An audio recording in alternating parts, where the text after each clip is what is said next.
Olá a todos e todas, esta é a quarta aula em regime de ensino remoto emergencial da disciplina História da Filosofia Contemporânea. A aula vai ser inteiramente dedicada ao artigo de Bertrand Russell On the Noting, publicado em 1905, sobre o qual eu disse na última aula, quero reiterar, sublinhando, enfatizando, que é o documento mais importante da nossa bibliografia.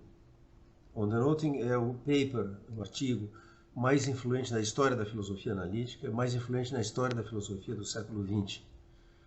Nós vamos ver uma coisa absolutamente extraordinária, sem precedente praticamente na história da filosofia, como o artigo de Russell e a teoria que ele contém, a teoria das descrições definidas, é aceito universalmente, sem contestação por todos os contemporâneos.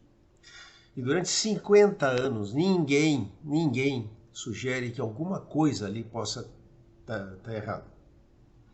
E quando finalmente aparece um questionamento, e isso é por obra e graça do filósofo britânico Peter Frederick Strawson, em 1950, Strawson não impugna a correção da teoria das descrições de Russell, mas a sua completude. A questão é saber se ela dá conta de todos os casos, como era a intenção de Russell, ou se há casos de que a teoria não dá conta. Mas é a completude e não a correção que está em jogo. Strawson abriu um debate que nós vamos ver chega até os nossos dias, com protagonistas importantes como Paul Grice, Keith Donnellan, Saul Kripke, Scott Soames e assim por diante. E é um debate sobre a correção, não sobre a correção, sobre a completude da teoria das descrições. A única coisa que está em jogo no debate é se a teoria de Russell dá conta de todas as variedades de usos de descrições definidas ou se ela é insuficiente para dar conta de todos os casos. Que ela seja uma teoria correta, ninguém questionou. A meu ver, isso não tem precedente na história da filosofia. E isso vai marcar a fisionomia da tradição analítica no século XX. A própria noção de análise, quando aparece em expressões como análise filosófica ou filosofia analítica, é uma noção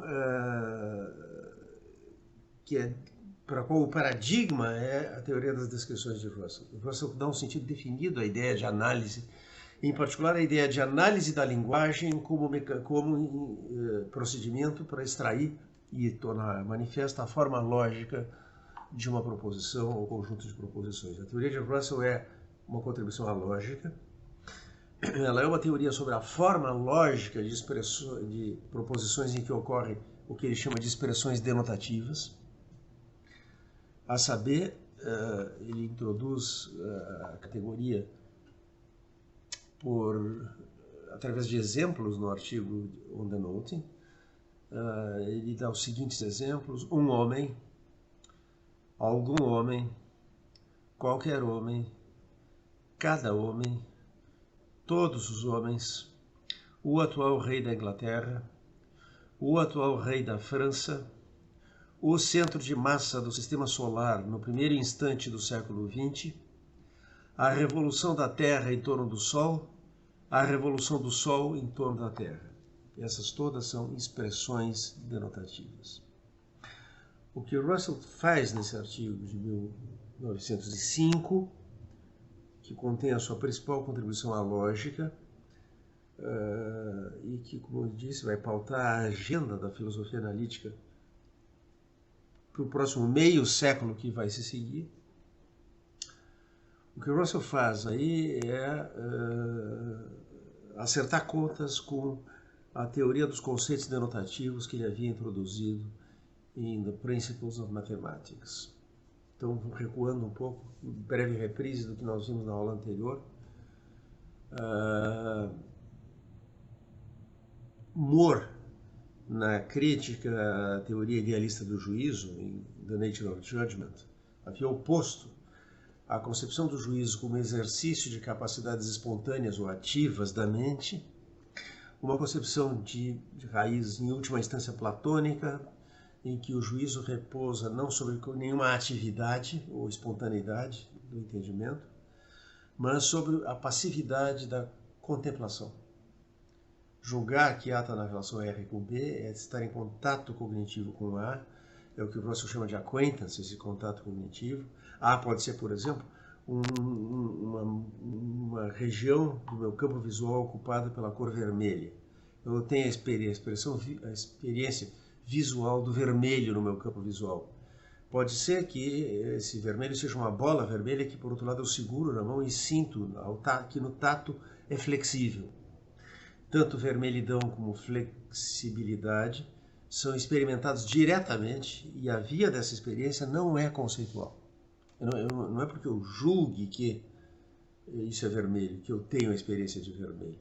Ao contrário, eu só posso ter um conceito de vermelho se eu tenho a experiência.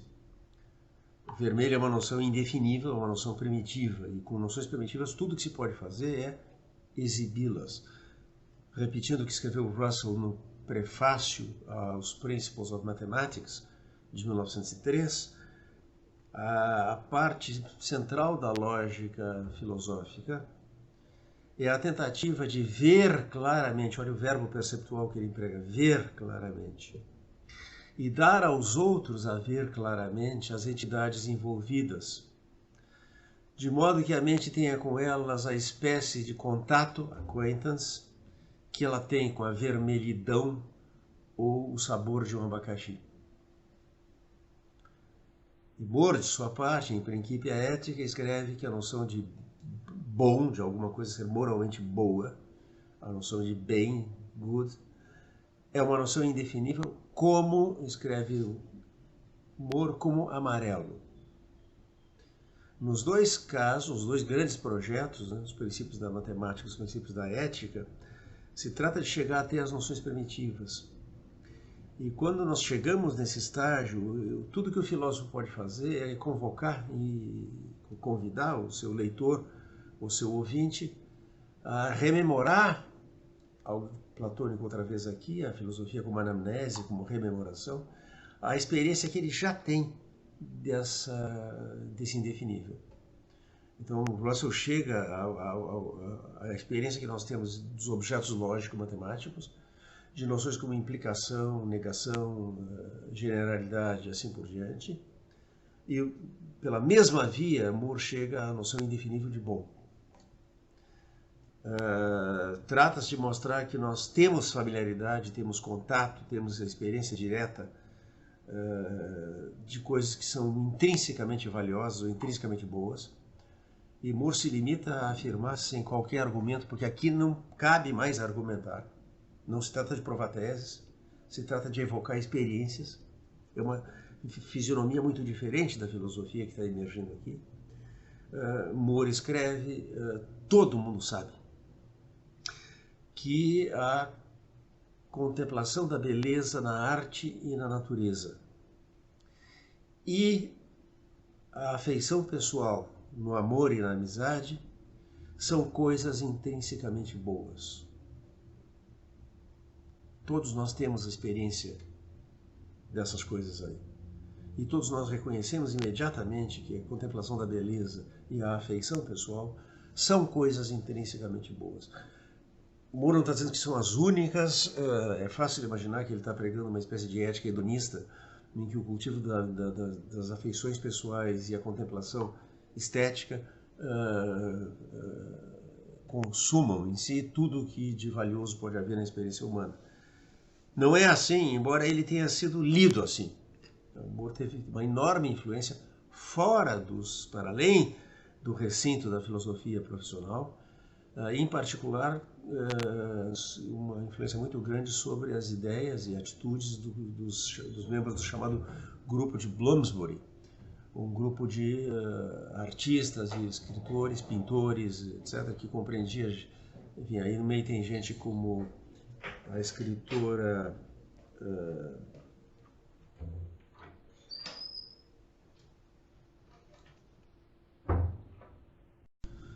Virginia Woolf, a irmã dela, Vanessa Bell, o marido dela, o cunhado da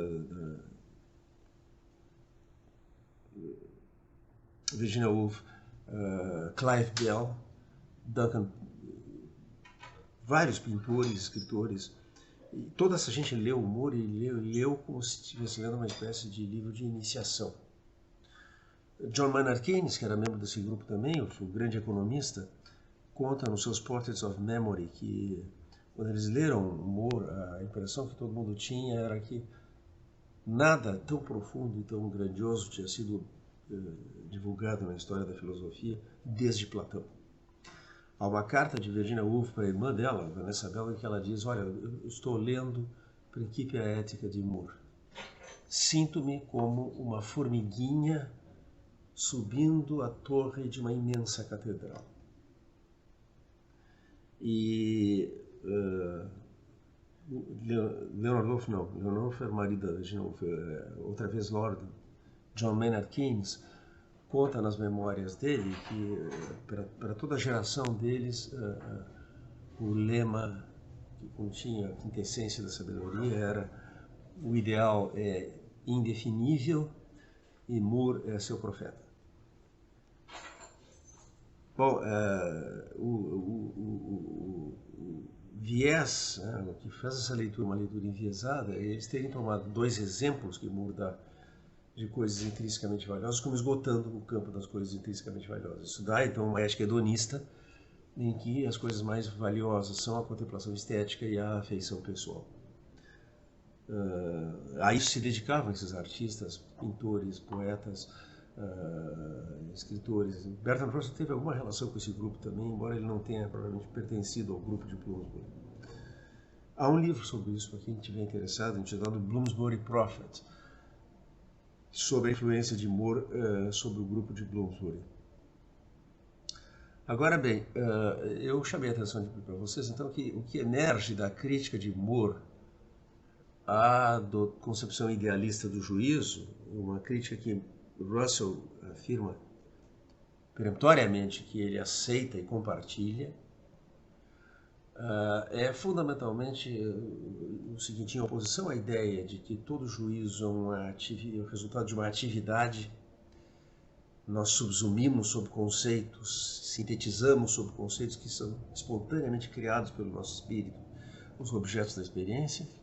A isso se opõe uma visão em que a experiência cognitiva é essencialmente passiva ou contemplativa. Não é que eu sintetize os objetos A e B sob o conceito da relação R e assim obtenha A e B, não. Eu vejo que A está na relação R com B. Eu contemplo isso imediatamente e recebo passivamente isso aí.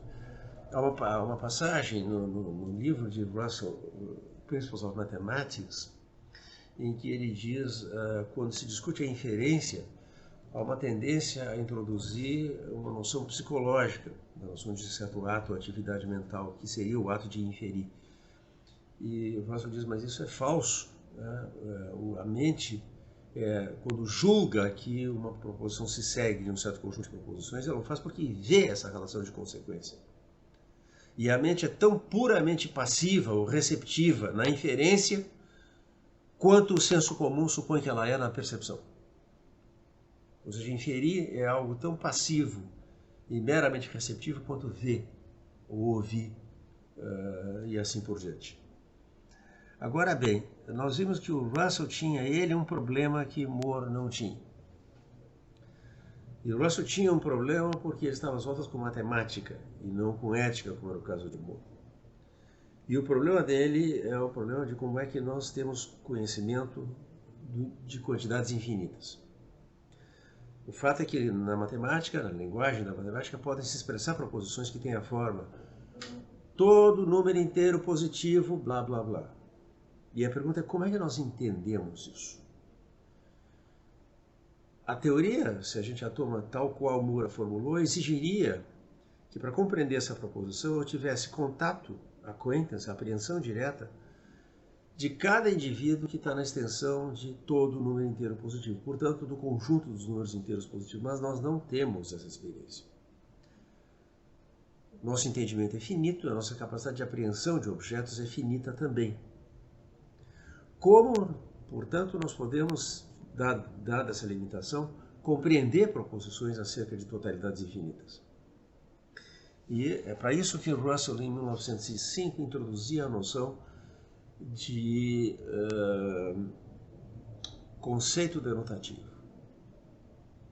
definido do seguinte modo: um conceito denota quando, se ele ocorre numa proposição, a proposição não é sobre o conceito, mas sobre uma coisa relacionada de um modo peculiar com o conceito. Essa relação peculiar é a relação de denotação. E a denotação não é outra coisa que aquilo que Frege chamava subsunção. O objeto cai sobre o conceito. A relação é puramente lógica. Tá? E nós ou bem percebemos essa relação ou não percebemos essa relação. Mas, em qualquer caso, nós só podemos pensar no conjunto dos números inteiros definidos se nós dispomos do conceito denotativo número inteiro positivo. Definido no positivo, um número inteiro positivo. O embaraço que essa teoria dos conceitos denotativos criava é que não devia haver lugar na teoria do juízo, e tal como Moura delineou, não tem lugar ali mesmo, para uma apreensão de objetos da experiência que é mediada por um termo médio, que é um conceito. Justamente o mérito e todo o interesse da teoria estava em fazer depender o juízo de uma forma de cognição que não é juízo, que não é judicativa, e que é a apreensão direta dos constituintes do juízo. Isso explica a ideia de análise como decomposição de juízos e conceitos em seus constituintes elementares que são apreendidos de forma que é logicamente anterior, antecedente ao juízo, são apreendidos por acquaintance, por contato direto. Introduzindo a noção de conceito denotativo, então o que o Russell tem é o seguinte: eu tenho uma frase da forma todo número inteiro positivo tem um sucessor. Agora bem, o sujeito dessa frase é todo número inteiro positivo, e o que é que corresponde a essa expressão? A série dos números inteiros, mas nós não temos contato com essa série. Então o Russell diz: o que ocorre na proposição, que é algo que isso sim nós podemos apreender, é o conceito denotativo todo número inteiro positivo. Esse conceito nós apreendemos. E ele é denotativo porque, se ele ocorre numa proposição, a proposição não é sobre o conceito, mas sobre os objetos que estão subsumidos sobre o conceito, sobre os objetos que ele denota. O desconforto dessa teoria é que ela introduz um termo médio, introduz a mediação de um conceito entre a mente e seus objetos. Ali onde nós deveríamos ter antes uma apreensão direta, uma cognição não conceitual, puramente receptiva dos objetos da experiência. Então o Russell tem um mal-estar aí com o qual ele precisa acertar contas, e que faz da teoria do juízo da Principles of Mathematics uma teoria instável. É uma instabilidade que a gente não encontra em Moore. Moore não tem esse problema. Tá? A solução de Russell era, portanto, que a denotação é a chave da capacidade do entendimento humano de lidar com totalidades infinitas. Nós apreendemos o infinito pela mediação de conceitos denotativos. Tá? E isso vai ser a teoria de Russell da quantificação. O conceito denotativo é sempre o resultado de você conjugar um termo geral, homem, por exemplo, com algum marcador do tipo todo homem, algum homem, cada homem, qualquer homem, um homem e assim por diante. Em outras palavras, conceitos denotativos são quantificadores. Né? E a teoria da quantificação do Russell, a essa altura, requer que nós tenhamos a apreensão direta da entidade que o quantificador representa no conteúdo da proposição. E essa entidade não pode ser um conjunto infinito que nós não poderíamos abarcar, mas é o conceito denotativo, o conceito que denota esse conjunto infinito. A frase todo número inteiro positivo tem um sucessor é tornada verdadeira pelo fato de que 1 tem um sucessor, 2 tem um sucessor, 3 tem um sucessor e assim por diante. Mas eu não preciso abarcar toda a série para saber que ela é verdadeira, basta eu ter a posse do conceito denotativo todo número inteiro positivo. Tá? Isso é o que o Russell tinha a oferecer em 1903. Tá? Bom, isso está lá como a solução dele do problema de como é que nós aprendemos quantidades infinitas, e continuará sendo a solução dele até 1905, até Ondenot. Ondenot marca uma virada, uma guinada espetacular na filosofia de Russell e uma novidade sem precedentes na história da filosofia. Eu já disse, foi a contribuição mais importante de Russell à lógica, e é certamente o texto mais importante da história da tradição analítica. O que Russell conseguiu fazer em Ondenot? Basicamente, para dizer tudo numa frase, se livrar dos conceitos denotativos. Esses conceitos eram constituintes espúrios de uma proposição, quando a concepção de juízo deveria requerer que nós apreendêssemos os constituintes da proposição por contato direto e não através de conceitos. Portanto, que nenhum conceito fosse termo médio entre a mente e seus objetos. Todo juízo repousasse sobre a cognição direta, a acquaintance, a apreensão direta que nós temos dos constituintes da proposição, como temos da vermelhidão ou do sabor de um abacaxi. E lá então ele pode escrever, como você escreve no capítulo Denoting the Principles of Mathematics, eu digo que encontrei um homem na rua, mas o que eu encontrei não foi um homem. Um homem é um conceito denotativo que não anda pela rua, mas vive no limbo sombrio, escreve Russell, na penumbra dos livros de lógica. O que eu encontrei foi uma coisa, não um conceito, foi um indivíduo, um homem concreto, com um alfaiate e uma conta bancária, ou um bar e uma mulher bêbada. Um particular, não um universal, isso é não um conceito. Então, nós temos uma solução insatisfatória, porque importando numa concessão significativa, uma concessão importante ao idealismo com a teoria dos conceitos denotativos, e é disso que Russell consegue se livrar com a teoria das descrições apresentada em Ondenot. Tá? Ondenot é o que, portanto? É uma teoria sobre a forma lógica de proposições em cuja expressão linguística ocorrem expressões denotativas. Tá? E o que são expressões denotativas, Russell apresenta por enumeração, por exemplos. Tá? Ele diz, vejam que ele está falando de expressões denotativas, que são entidades linguísticas, não conceitos denotativos, que são objetos abstratos como formas platônicas. Não, ele está falando de linguagem mesmo. Por expressão denotativa, eu entenderei uma expressão tal como qualquer das seguintes: um homem, algum homem, qualquer homem, cada homem, todos os homens, o atual rei da Inglaterra, o atual rei da França, o centro de massa do sistema solar no primeiro instante do século XX, a revolução da Terra em torno do Sol, a revolução do Sol em torno da Terra. Portanto, uma expressão é denotativa exclusivamente em virtude de sua forma. O que o Russell está dizendo aqui vai ser o pivô da discussão subsequente, a partir de 1950. Ele está dizendo que ter a forma de uma expressão denotativa é a condição suficiente para algo ser uma expressão denotativa. Nós vamos ver adiante que o Russell vai deixar claro que ele não pensa que é a condição necessária, mas é a condição suficiente. E o debate suscitado por Strawson e mais tarde Donnellan, nós vamos ver até onde vai isso, é um debate em torno de se essa condição é suficiente.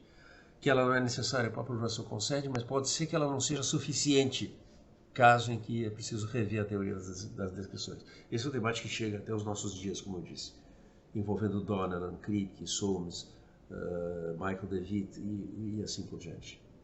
Tá? Agora, eu quero chamar a atenção para o fato de que dessas expressões que o Russell dá como exemplos, as primeiras são claramente quantificadores. Um homem, algum homem, qualquer homem, cada homem, todos os homens. 5 expressões de generalidade lógica. Mas as seguintes têm no lugar desse operador, que é em cada caso um quantificador, ou todo, algum, um, cada um, tal, nós temos o artigo definido. O atual rei da Inglaterra, o atual rei da França, o centro de massa do sistema solar, no primeiro instante do século XX, a revolução da Terra em torno do Sol, a revolução do Sol em torno da Terra. Aqui está o achado de Russell. A descoberta que ele faz é que o artigo definido é um quantificador. E que expressões em que ocorre o artigo definido, longe de serem proposições singulares, são proposições que envolvem generalidade lógica. Nós vamos ver depois que Russell inscreve essa teoria puramente lógica, essa teoria da forma lógica de proposições em que ocorrem expressões denotativas, numa moldura epistemológica. Russell tem considerações epistemológicas a fazer sobre a espécie de conhecimento que está envolvido na apreensão de expressões denotativas. Eu vou examinar primeiro o núcleo lógico da teoria e depois a moldura epistemológica, porque eles são logicamente independentes. É possível aceitar a teoria das descrições de Russell sem aceitar a moldura epistemológica que Russell propõe. E isso é uma coisa que os críticos de Russell, ao começar por Wittgenstein, vão se dar conta. E é possível, portanto, dissociar a teoria das descrições das considerações epistemológicas que Russell traz à baila aqui. Agora, Russell não faz essa dissociação, e nós vamos ver primeiro como é que as duas concepções, uma lógica e outra epistemológica, se imbricam, e como é que Russell lida com essa imbricação antes de considerarmos as condições mediante as quais é possível dissociar as duas coisas. E basicamente reter a maior contribuição de Russell à lógica, sem para isso preservar e manter a epistemologia em que ele escreveu isso aí. Bom, essencialmente o que a teoria das descrições nos diz, a teoria de John Denote nos diz, é que as condições de verdade de uma proposição, eu vou dizer algo que soa como uma redundância, mas espero que vocês percebam logo que não é. As condições de verdade de uma proposição são todas as suas condições de verdade.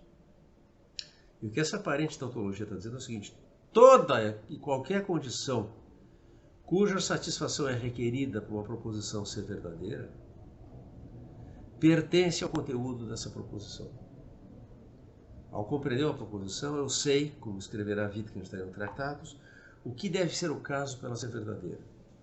Ao compreender uma expressão em que ocorre uma proposição em que ocorre uma expressão denotativa, eu sei do mesmo modo que condições precisam estar satisfeitas para que essa proposição seja verdadeira. Essencialmente, o Russell nos oferece então uma análise de proposições da forma OF é G. E nos diz que nessa proposição, a expressão OF, digamos, o atual rei da França, não é um termo singular. Se fosse um termo singular, a circunstância de não existir um rei da França privaria essa proposição de valor de verdade. Nós teríamos algo da forma A é F, onde A não denota nada. E, portanto, eu não digo nem verdadeira nem falsamente de coisa alguma que é F. Mas a proposição o atual rei da França é calvo não é sem sentido. É claramente falsa. E nós sabemos por que ela é falsa, porque não há rei da França. Portanto, haver um rei da França é uma das condições de verdade da proposição. Portanto, é uma das condições que a proposição está dizendo que devem estar satisfeitas. A teoria das descrições, tal como exposta em Denote, em que se pode expressar em uma única linha. E aqui está a teoria tal como ela aparece no clássico The Principles of Mathematics de 1910 a 1912. O que nós temos aqui? Nós temos complicada manobra nesse meu jogo artesanal aqui. O que a gente tem aqui? A gente tem O x, aquele sinal estranho antes do x ali é um iota, da letra grega iota, de cabeça para baixo. E Russell emprega para representar o artigo definido. De maneira que isso aqui se lê o x tal que f de x. Ora, o x tal que x é f é g, g de o x tal que f de x, é verdadeiro se e somente se. Ou há pelo menos um f, e 2, não há mais do que um f, isso é, para todo y, se y é f, y é igual a x. E este 1 é g. Então, há uma condição de existência, uma condição de unicidade e, por fim, a predicação que nós fazemos. Nós estamos dizendo de qualquer coisa que alguma coisa no conjunto de todas as coisas tem a propriedade de ser f, e não mais do que uma coisa tem essa propriedade, e essa coisa que tem essa propriedade é g. O x tal que x é rei da França, é o único x que é rei da França, isso é, tudo que for rei da França é igual a x, portanto a unicidade, existência, unicidade, e por fim nós predicamos a calvície. A proposição não é uma proposição tal que ou bem o rei da França, o atual rei da França é calvo e ela é verdadeira, ou o atual rei da França não é calvo e ela é falsa. Não, ela é falsa, mas porque não existe nenhum rei da França e essa é uma de suas condições de verdade. Então, o que acontece aqui, com Russell, nós chegamos a uma fratura, a uma lacuna, separando a forma gramatical da proposição da sua forma lógica, que é mais profunda de tudo que os seus antecessores puderam conceber, inclusive Frege. Para Frege, descrições definidas são termos singulares. Se eu digo o atual presidente da República do Brasil, essa expressão funciona exatamente como Jair Bolsonaro, é o nome de um indivíduo. Assim, toda a tradição lógica, até o próprio Frege, tratou assim. E a lição de Russell é que, ao tratar descrições como termos singulares, o Frege ainda seguiu muito de perto, até mesmo Frege ainda seguiu muito de perto a gramática da linguagem natural. É isso que explica que Wittgenstein escreva no Tratados Lógico-Filosóficos, pertence a Russell o mérito de ter mostrado que a forma lógica de uma proposição não precisa ser a sua forma gramatical. Ele atribui esse mérito a Russell e não a Frege. Isso num livro em que Russell Wittgenstein passa o tempo todo elogiando Frege e criticando Russell. Num livro que pode ser lido como uma crítica fregeana das ideias de Russell. E, no entanto, pertence a Russell e não a Frege o mérito de ter mostrado que a forma gramatical de uma proposição não precisa ser a sua forma lógica. A grande novidade de John Denoth, então, é oferecer uma teoria geral da quantificação, que compreende o quantificador universal, compreende o quantificador existencial, todo, algum, e por fim compreende esse quantificador que é o artigo definido. Tá? Aqui nós temos, nessa formulação, que é a que é aposta a proposição 1401 de Principia Mathematica, nós temos os quantificadores existencial e universal e ainda esse quantificador peculiar, que é o artigo definido. Para todos, para algum, para um e somente um. Isso é a teoria das descrições definidas.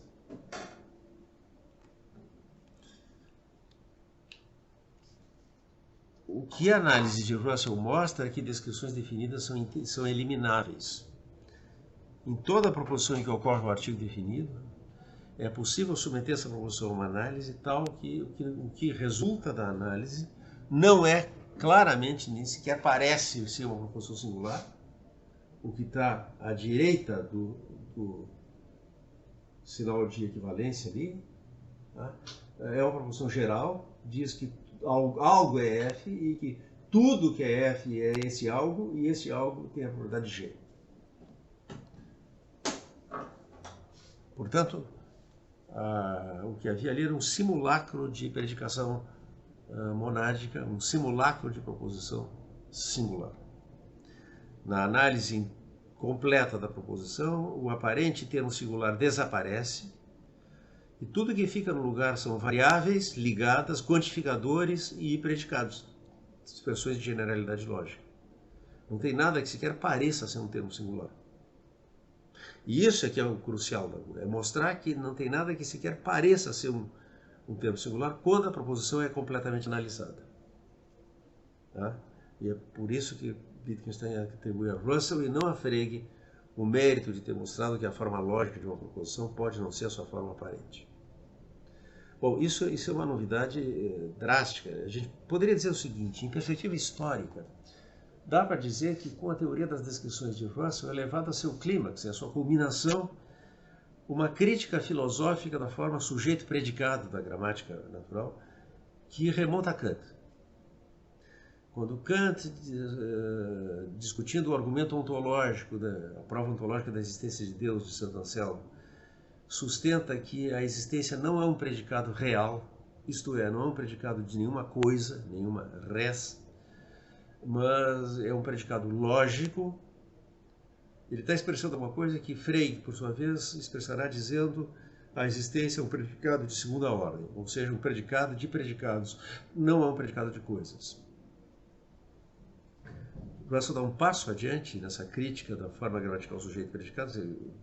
Já Kant sugere que, embora X existe pareça ser da forma sujeito-predicado, o existe que está aí não pode ser o predicado de X. Nós dizemos isso sim, e existem sereias.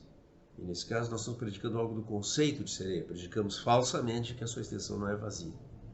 Mas é uma predicação sobre um conceito, não sobre um objeto. Russell leva isso ao seu clímax, onde parece estar havendo uma proposição, está ocorrendo uma proposição singular. A análise lógica mostra que ocorre uma proposição geral, que é verdadeira se e somente se cada uma das cláusulas que ela contém são verdadeiras. Basta não existir o rei da França, ou existir mais do que um, ou esse um que existe não ser calvo, qualquer dessas condições não estando satisfeita, a proposição é falsa. Não sem sentido, mas falsa. E ela seria sem sentido se fosse genuinamente da forma sujeito-predicado, se fosse uma genuína proposição singular. Então, a análise de Russell estabelece basicamente que descrições definidas são elimináveis.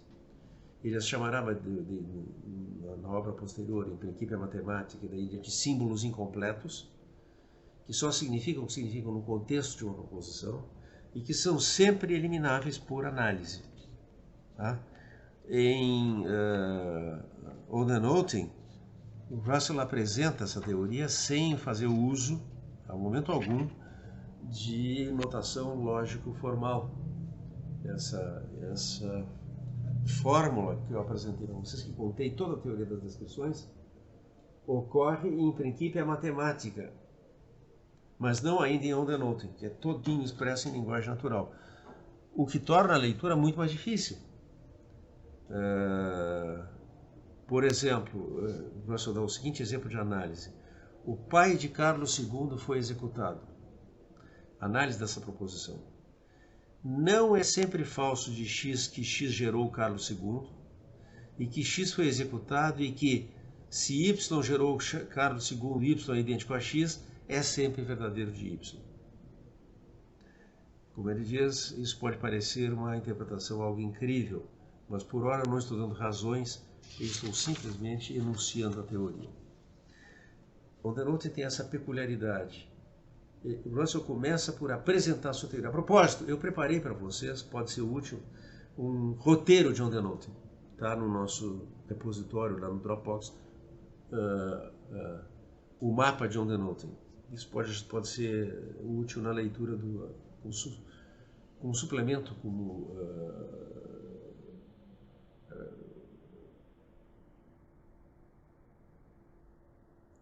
como recurso auxiliar, né, vamos dizer assim, na leitura do artigo do Russell.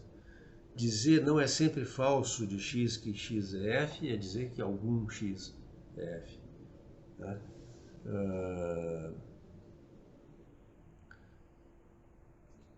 Agora bem, resulta então que descrições definidas são elimináveis. Na forma completamente analisada da proposição não aparece nada sequer parecido com uma descrição definida, e isso é o essencial da teoria que o Russell apresenta. Agora, bom, a estrutura de Denote tem isso de peculiar, é para isso que eu fiz o mapa, para chamar a atenção, que o Russell primeiro apresenta uma teoria, e só depois dá as razões para considerar essa teoria verdadeira. E quando chega na hora de dizer por que é que nós devemos pensar que essa teoria é verdadeira, Russell adota dois procedimentos. Por um lado, ele apresenta um argumento para mostrar que não pode haver conceitos denotativos, portanto ele apresenta um argumento contra a teoria que ele mesmo defendeu em The Principles of Mathematics 2 anos antes, e um argumento extremamente obscuro, para o qual virtualmente existem tantas interpretações quanto os intérpretes de Russell. É um argumento tão obscuro que o próprio Russell, que era capaz de perder uma piada, perder um amigo, mas não perdia a ocasião de fazer uma piada, disse anos mais tarde que ele próprio não sabia mais o que ele tinha querido dizer com aquele argumento. Certamente não foi esse argumento, que é um obscuro e contorcido argumento, depois eu vou propor uma análise dele, não vou deixar por isso mesmo, mas é um argumento basicamente contra a teoria da denotação dos Principles of Mathematics. Não foi isso que persuadiu os contemporâneos de Russell a adotar, como todos adotaram universalmente, sem reservas, a teoria das descrições, a ponto de Moore ter podido dizer, e Ramsey diz a mesma coisa, num documento que é independente, um disse sem saber o que o outro dizia também, diz Ramsey, esse paradigma da filosofia, a teoria das descrições de Russell. Que paradigma, padrão, modelo a ser seguido. Ora, você quer saber como é que se faz filosofia? Assim se faz filosofia. Bem, esse paradigma da filosofia era apresentado por Russell como um resultado de uma crítica à teoria dos conceitos denotativos que ele tinha defendido antes. Mas ele faz outra coisa no artigo, além de fazer uma crítica à teoria dos conceitos denotativos, que é uma crítica muito obscura, que eu não vou deixar de oferecer, da qual eu não vou deixar de oferecer uma interpretação para vocês, aqui me parece mais plausível, mas o que, a meu ver, realmente convenceu os contemporâneos de Russell são os exemplos que ele dá no artigo, ou na nota, de aplicações da teoria das descrições definidas. Isso sim. E essas aplicações da teoria das descrições definidas são apresentadas por Russell da seguinte maneira. Ele diz: uma teoria lógica pode ser testada por sua capacidade para lidar com quebra-cabeças. Ele diz puzzles. É da maior importância que Russell se refira aos problemas que ele vai apresentar a seguir como quebra-cabeças e não propriamente como problemas. Nós vamos ver que Russell os trata como pseudo-problemas. De fato, ilusões gramaticais, que decorrem do fato de que a forma lógica da nossa linguagem é encoberta pela forma gramatical aparente. Aqui nós estamos muito longe de The Principles of Mathematics, onde Russell sustentava um princípio de transparência da forma lógica. Todas as distinções gramaticais correspondiam a distinções lógicas. E agora ele diz não é assim. Algo que gramaticalmente se comporta como um termo singular, como sujeito de uma predicação, é de fato um termo geral e é um predicado. Então ele escreve: uma teoria lógica pode ser testada por sua capacidade para lidar com quebra-cabeças. E é um plano proveitoso ao pensar em questões de lógica, equipar a mente com tantos quebra-cabeças quanto possíveis, pois esses servem basicamente o mesmo propósito que aquele dos experimentos na ciência física. Ou seja, uma ciência física é testada por experimentos e uma teoria lógica é testada por quebra-cabeças. Eu, por conseguinte, vou enunciar 3 quebra-cabeças que uma teoria lógica da denotação tem que ser capaz de resolver e vou mostrar depois como minha teoria resolve cada um deles. E isso aqui é crucial, porque, a meu ver, foi isso que persuadiu os contemporâneos de Russell. O que emerge da consideração dos 3 quebra-cabeças de Denote é uma imagem renovada da filosofia. A filosofia não aparece como tendo a tarefa de elaborar teorias para resolver problemas genuínos que se põem para nós. ela não aparece aqui oferecendo teorias para resolver problemas, mas dissolvendo pseudo-problemas pela análise lógica, sem propor nenhuma teoria. É uma imagem renovada da filosofia e completamente diferente do que precedeu. Não é tarefa da filosofia oferecer soluções a problemas intelectuais pela via da apresentação de teorias que resolvam esses problemas, mas é a tarefa da filosofia oferecer uma análise lógica que dissolve pseudo-problemas. Essa imagem negativa da filosofia vai ter uma enorme influência sobre Wittgenstein, que já vai adotar para toda a sua obra filosófica, e do mesmo modo nós vamos ver mais adiante sobre a filosofia do Círculo de Viena, Carnap, Schlick, Neurath, Weismann e outros. Para todos esses filósofos, a filosofia vai ser uma atividade crítica que torna manifesta a forma lógica que a forma gramatical da linguagem corrente encobre. Bom, eu vou apresentar os três quebra-cabeças do Russell e depois nós vamos ver, com respeito a cada um, como é que ele é resolvido, ou melhor, dissolvido, porque se tratava de um pseudo-problema. Primeiro deles, se A é igual a B, o que quer que seja verdadeiro de um é verdadeiro do outro. E qualquer um deles pode ser substituído pelo outro em qualquer proposição, sem alterar a verdade ou falsidade da proposição. Ora, Jorge IV queria saber se Scott era o autor de Waverley. Portanto, podemos substituir o autor de Waverley por Scott e assim provar que Jorge IV queria saber se Scott era Scott. No entanto, um interesse pela lei da identidade dificilmente pode ser atribuído ao primeiro cavalheiro da Europa. Nós temos uma inferência falaciosa. Jorge IV queria saber se Scott é o autor de Waverley. Ora, Scott é o autor de Waverley, Scott igual ao autor de Waverley, logo Jorge IV queria saber se Scott é Scott. Premissas verdadeiras, conclusão falsa, uma falácia. O que nós precisamos? De uma teoria alternativa da identidade que explique por que eu não posso apelar para a lei de Leibniz, que diz que se x e y são o mesmo, tudo que eu digo de x eu posso dizer de y e vice-versa. Há algo errado com a lei de Leibniz e uma nova teoria da identidade deveria ser concebida para explicar como é que nós podemos pensar os objetos da nossa experiência sem supor a verdade da lei de Leibniz. Esse é o primeiro quebra-cabeça. Segundo, pela lei do terceiro excluído, A é B ou A não é B tem que ser verdadeiro, um dos dois. Portanto, ou o atual rei da França é calvo, ou o atual rei da França não é calvo, deve ser verdadeiro. No entanto, se enumerarmos as coisas que são calvas e depois as que não são calvas, não encontraremos o atual rei da França em qualquer das duas listas. Os hegelianos, que adoram uma síntese, concluirão provavelmente que ele usa uma peruca. Parece uma piada de mau gosto, mas Russell quer ser tomado muito ao pé da letra e muito literalmente.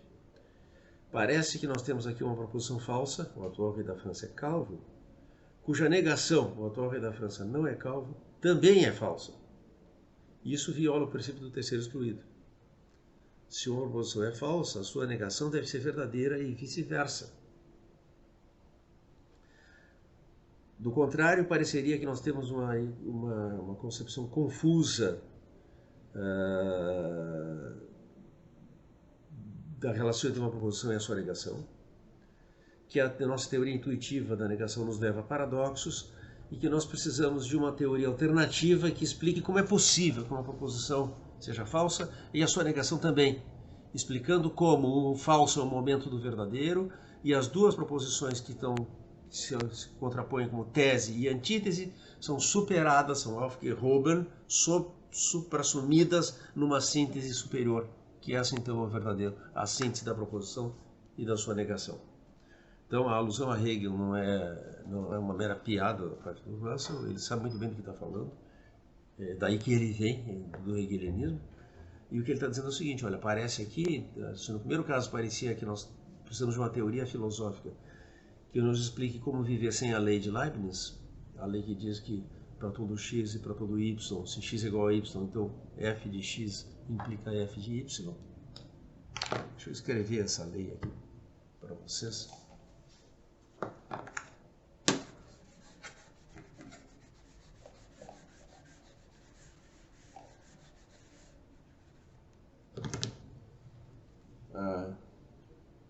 Para todo x, para todo y.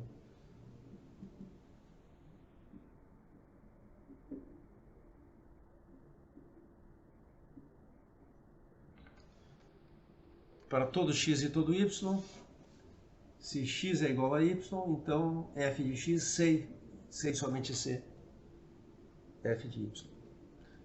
F de x implica f de y e f de y implica f de x. Essa proposição parece ser falsa dado o primeiro quebra-cabeça. Então nós precisaremos de uma teoria da identidade que passasse ao largo da lei de Leibniz. Agora, com o exemplo seguinte, parece que nós precisamos de uma teoria da negação que não pressupõe o princípio do terceiro excluído. Há alguma coisa parecida com a lógica dialética hegeliana, por isso a piadinha de se o rei da França usa peru. Terceiro lugar, terceiro quebra-cabeça. Considere-se a proposição A difere de B. Se ela é verdadeira, há uma diferença entre A e B, fato que pode ser expresso da forma a diferença entre A e B subsiste. Mas se é falso que A difere de B, então não há diferença entre A e B, fato que pode ser expresso na forma a diferença entre A e B não subsiste. Mas como é que uma non-entity, uma não-entidade, uma quimera, algo inexistente, pode ser o sujeito de uma proposição? Eu penso, logo eu sou, não é mais evidente do que eu sou o sujeito de uma proposição, portanto eu sou. Desde que eu sou seja tomado aqui como afirmando subsistência ou ser. Assim pareceria que deve ser sempre autocontraditório negar o sentido, o ser de alguma coisa. Mas já vimos, em conexão com Meinong, ele se referiu a Meinong um pouco antes, que admitir isso também leva às vezes a contradições. Assim, se A e B não diferem, supor que há ou que não há um objeto tal como a diferença entre A e B parece igualmente impossível. O ponto do Meinong é o seguinte: eu não poderia falar de um objeto se esse objeto não tivesse alguma forma de existência, algum estatuto ontológico. Eu não posso falar de objetos que em absoluto, em sentido algum, são. Porque nesse caso o designador do objeto não designaria nada. E ao falar sobre nada, eu estou falando nada, não estou dizendo coisa alguma. Isso levou Meinong a sustentar uma tese que Russell aprovou e adotou nos Principles of Mathematics, que quando tem uma proposição da forma S é P, S designa sempre alguma coisa, que poderá não existir, mas nem por isso é inteiramente privada de qualquer estatuto ontológico. A proposta de Meinong, e que Russell adotou em Principles of Mathematics, e em uma série de artigos em que ele debate com Meinong, ele afinal aceita as ideias de Meinong, é que tudo o de que nós podemos falar, tudo que nós podemos conceber é. Tudo tem ser. Ser é a propriedade mais universal, que pertence a tudo sobre o que nós podemos falar e pensar. Agora bem, de todas as coisas que são, algumas existem. Nem todas. Tá? De maneira que eu posso atribuir ser à montanha de cristal sem atribuir-lhe existência. A existência é a propriedade de algumas das coisas que são. Já ser é a propriedade de tudo. Isso nos leva a introduzir, a atribuir ser a objetos, inclusive objetos que violam o princípio de não contradição. O círculo quadrado, eu posso falar dele. Logo, o círculo quadrado não é nada. Há uma diferença entre falar do círculo quadrado e falar da montanha de cristal. Se ambos fossem nada, eu estaria falando da mesma coisa nos dois casos, a saber nada, mas eu não estou falando da mesma coisa. Um caso é a montanha de cristal, o outro caso é o círculo quadrado. Ah, mas o círculo quadrado é algo contraditório, viola o princípio de não contradição. Então, nem tudo que é está submetido ao princípio de não contradição. Tá? Então, o terceiro quebra-cabeça consiste em suscitar a seguinte pergunta: como é possível negar a existência de algo? Ao que parece, quando eu digo x não existe, ou bem x designa alguma coisa, ou x não designa nada. Se x designa alguma coisa, x não existe é falso. Se x não designa nada, x não existe, não tem valor de verdade. É sem sentido. Então, toda negação de existência ou bem é falsa ou não tem sentido. Como é que nós podemos negar a existência de algo e estar com isso dizendo algo de verdadeiro? Esse é o terceiro quebra-cabeça. Bom, o que Russell vai mostrar é que com a teoria das descrições definidas, cada um desses quebra-cabeça é resolvido. Cada um é resolvido e o que é importante é que a solução consistirá em cada caso não em oferecer uma teoria filosófica que elimine um problema genuíno. Por exemplo, uma teoria da identidade que não pressupõe a lei de Leibniz. Deve ser algo bastante ambicioso e não está nada claro que poderia ser uma tal teoria. Uma teoria da negação que rejeite o princípio de não contradição, também não é nada trivial. Nós temos um antecedente na filosofia de Hegel, e esse é o motivo da brincadeira de Russell com a peruca do rei da França. E por fim nós precisamos de uma teoria da existência que explique como é possível negar a existência de algo, que parece ser impossível nesse caso. Parece que é impossível substituir dois termos que têm a mesma referência, primeiro quebra-cabeça. Parece que é impossível, vou dizer de outra maneira, parece que é possível ter duas proposições contraditórias que têm ambas o mesmo valor de verdade. É o segundo quebra-cabeça, do atual rei da França. E por fim, parece que é impossível negar a existência de qualquer coisa. Que ao dizer x não existe, eu já estou supondo a existência de x. Eu vou tentar mostrar que, primeiro, que Russell resolve cabalmente cada um desses casos, que a solução sempre consiste em mostrar que a formulação do pseudo-problema, do quebra-cabeça, é tornada possível pelo fato de que algo que é uma expressão de generalidade lógica, saber, uma descrição, se comporta como se fosse um termo singular. E essa é a ilusão gramatical da qual a gente vai se libertar. E daí emerge essa imagem regenerada da filosofia como de solução de pseudo-problemas. Isso explica que no primeiro escrito filosófico que nós temos dele, Wittgenstein, quando era estudante de Russell ainda, em 1913, nas Notes on Logic, escreve, bem no começo, desconfiar da gramática é o primeiro requisito para fazer filosofia. Em 1913 ele escreve desconfiar da gramática é o primeiro requisito para fazer filosofia. E no Tratados Lógico-Filosóficos, que foi publicado em 1921, embora tivesse concluído desde 1918, foi publicado em 21, Wittgenstein escreve, pertence a Russell o mérito de ter mostrado que a forma lógica da proposição não precisa ser a sua forma gramatical. Pertence a Russell e a ninguém mais. Então, agenda para a próxima aula, nós vamos dar uma olhada na solução dos três quebra-cabeças. Essa é a primeira etapa, que é a chave para entender por que é que, como é que a teoria das descrições veio a ser adotada universalmente da maneira como veio a ser. Em seguida, nós vamos dar uma olhada no argumento de Russell em favor da teoria das descrições, que basicamente é o argumento dele contra a teoria dos conceitos denotativos de The Principles of Mathematics. E, por fim, nós vamos dar uma olhada no que eu chamei a moldura epistemológica da teoria das descrições definidas. A saber que Russell introduz considerações sobre conhecimento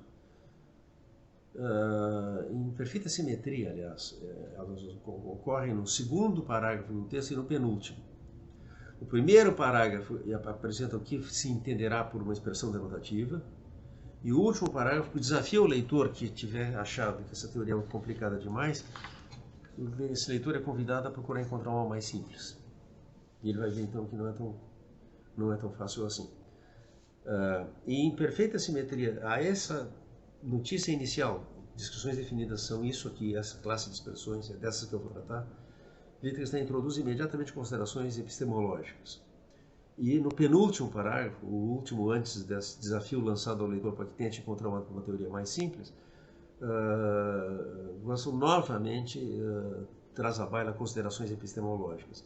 E essas considerações estiveram no centro da obra de Russell depois da conclusão de Principia Mathematica e vão estar no coração do debate filosófico que se entabulou entre ele e Wittgenstein durante os anos em que Wittgenstein foi aluno de Russell, de maneira que isso vai nos preparar o caminho para chegar a Wittgenstein também.